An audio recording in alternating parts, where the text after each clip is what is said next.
Hi, I'm Bobby, and welcome to Dusty Old Movies. And they say the camera adds 10 pounds. Today, I feel like the biggest man on YouTube because I'm reviewing The Incredible Shrinking Man. For those who haven't seen it, I know the title sounds campy, but it is actually a 1950s science fiction masterpiece.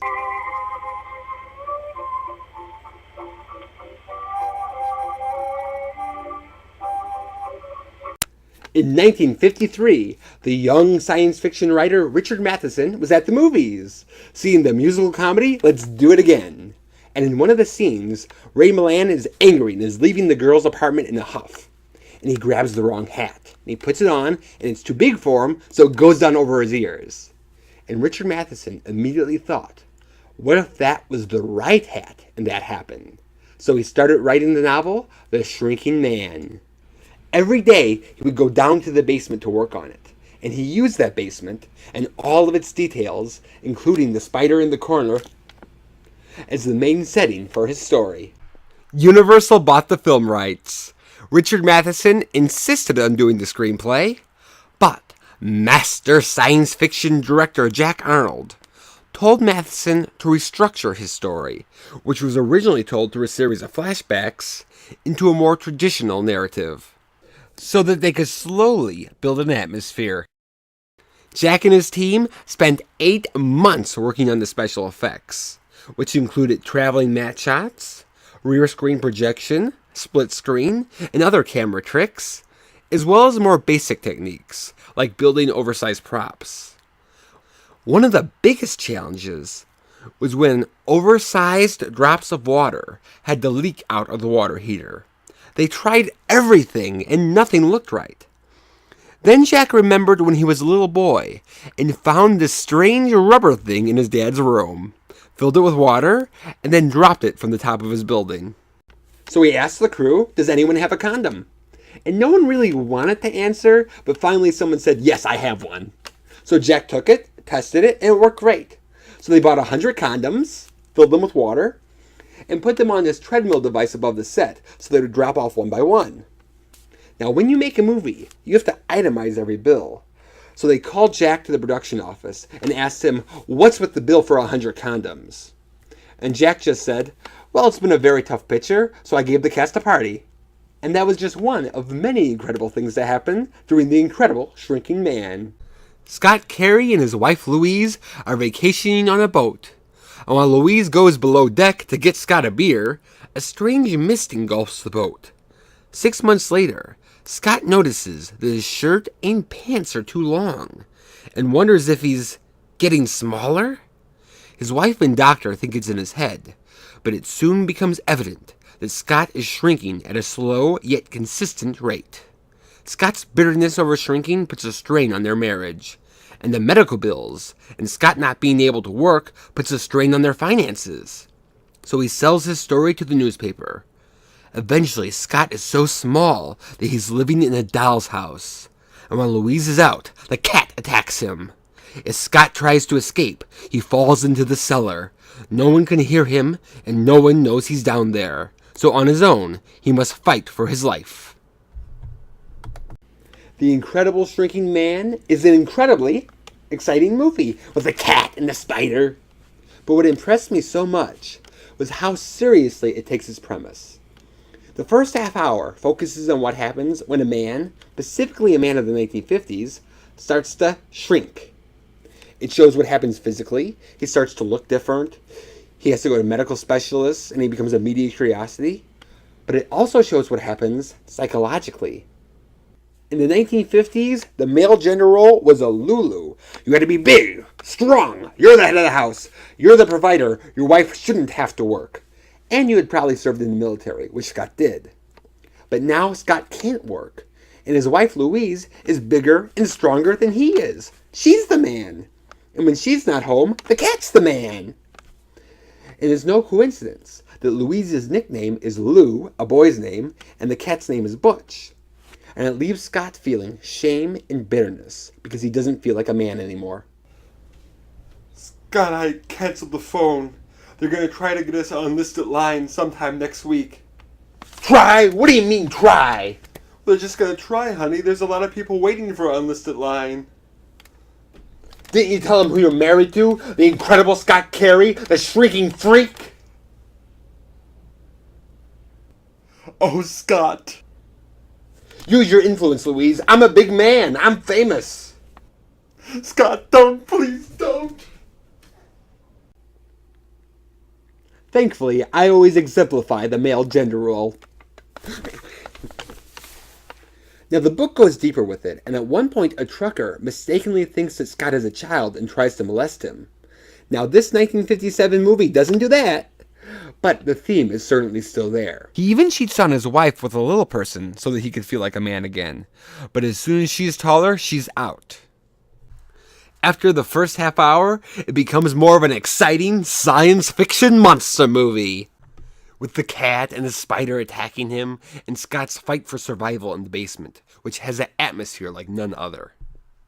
But everything that came before it is what gives it depth, and is what makes it believable, which of course makes it scarier. Plus, they never forget the theme. Scott wants to kill the spider, to be master of his domain and feel like a man again. But at the end of his journey, he discovers something much deeper. I felt my body dwindling, melting, becoming nothing. My fears melted away, and in their place came acceptance. In all this vast majesty of creation, it had to mean something, and that I meant something too. Yes, smaller than the smallest, I meant something too. To God, there is no zero. I still exist.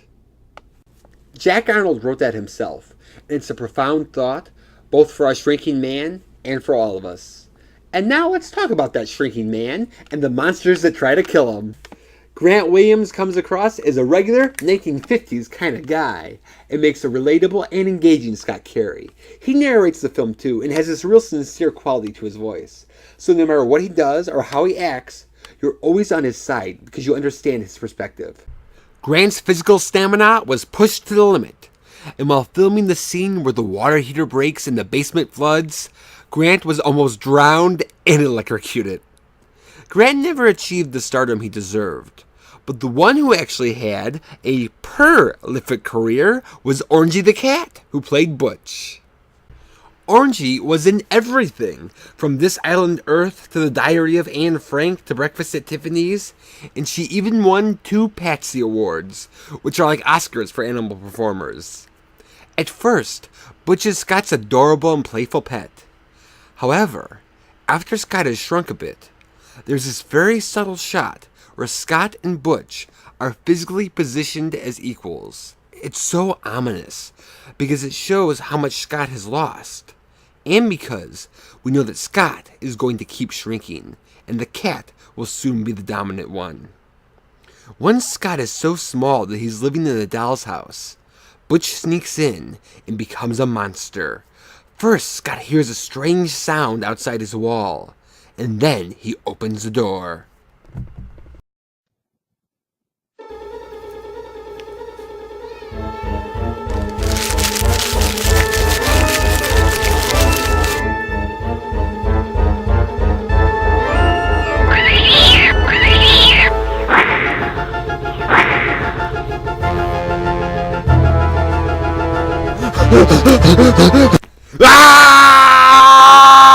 The scene is so scary. It's shot in the most suspenseful way possible, and it's believable, because the cat probably thinks that Scott is a mouse.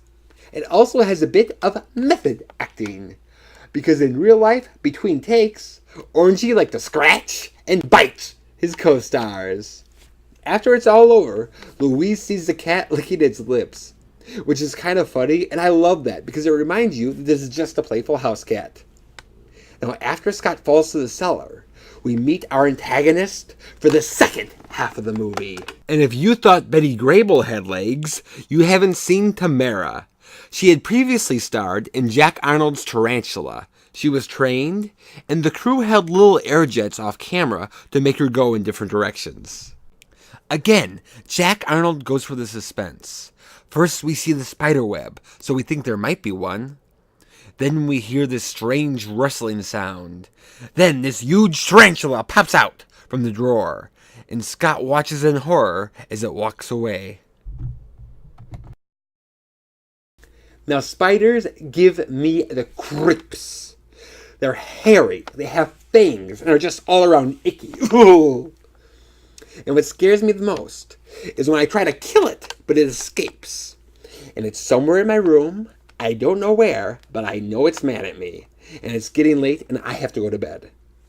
And when you watch the movie, it's that same eerie feeling, but times a million. Because now my irrational fear is suddenly rational. Because I'm small, it's huge, and it can eat me. Later, it comes back to attack, and the close-ups of it get me every time. Along with the monsters making the movie exciting, so does its visual design. After the opening credits, we see the water at the beach, and then we see the whole ocean and the sky, which makes us feel small. The enlarged props are so detailed with little cracks and crevices, they absolutely feel real. And while a couple of them may seem dated, most of the special effects hold up amazingly well. The visuals help tell the story, too. Earlier I mentioned the cat shot, but also, early on, Louise leaves a piece of cake in the cellar.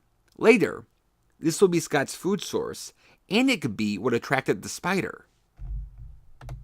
Jack Arnold used to storyboard all of his movies, and you could tell because every detail is just on point. It's truly thrilling. The biggest behind-the-scenes controversy was with the ending. The studio wanted a happy ending, where he grows to be normal size again. Jack Arnold fought for the ending he wanted, and after testing it with a preview audience, Jack Arnold won. However, Richard Matheson wasn't happy with the religious element at the end, and thought the whole movie was a disappointment. Years later, his son finally convinced him what a great movie it actually was. Richard Matheson went on to be one of the top science fiction/horror writers of his era, and even wrote 16 episodes of The Twilight Zone.